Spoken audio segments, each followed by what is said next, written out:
Good afternoon, everyone. Gabe Velazquez here with you, transparenttradeSolutions.com on a Friday, 23rd. Coming into the weekend, big holiday weekend, obviously. We had, obviously everybody knows that we had let's get into the charts. Also want to make mention, we have a class coming up next Thursday about correlations, which is really important. We've been talking about the 10-year gold and all this type of stuff. There's some interesting correlations I'm going to go over that also influence stocks and sectors and so forth. So sign up for the class in the link below. Also sign up for the newsletter. We had Apple tariffs and Europe tariffs and so forth. We're back to that again. But, again, the market did claw back some of the losses earlier. In fact, we came right to the demand zone here in the S&P that I've been pointing to our members. And now we're back into probably more chop, I would say. And there is going to come a point where we are trying to turn off that ugly supply, so we could just be bouncing around in here. We got Nvidia next week, Nasdaq a little bit stronger still because Nvidia is still kind of hanging in there. It's all Apple right now that's taking the big hits.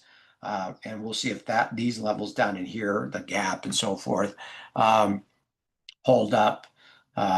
Rates kind of steady today. Even small caps recovered pretty much all of the losses today, which is really interesting.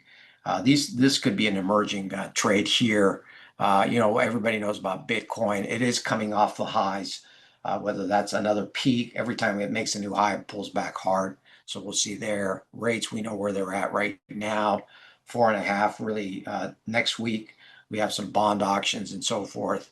The dollar is weakening again. Whether it actually breaks down this go around, it's obviously still remains to be seen, but it looks like it wants to at least test the lows here. And we'll see. We know what gold is basically. Maybe we can look at gold as a leading indicator. Remember, gold didn't go down. This is what I'll be covering in the class. So oftentimes, the institutions are looking forward, not backwards, and buying gold in front of the last couple of days. Also, sentiment was really extreme in the last couple of days. Nat gas also, just real quick on nat gas, we're going to have rollover next week. The July contract looks like it may be putting at a bottom. It's still tough to say here. We got to take out, like 382, I think, if we take that out. And then, obviously the mega caps all kind of flat. A lot of them are sideways, and Avago's going sideways at supply. Nvidia, interestingly, had not hit its supply yet, and that'll be interesting to see if it turns down after it hits the supply. It's very close to that 140 supply zone.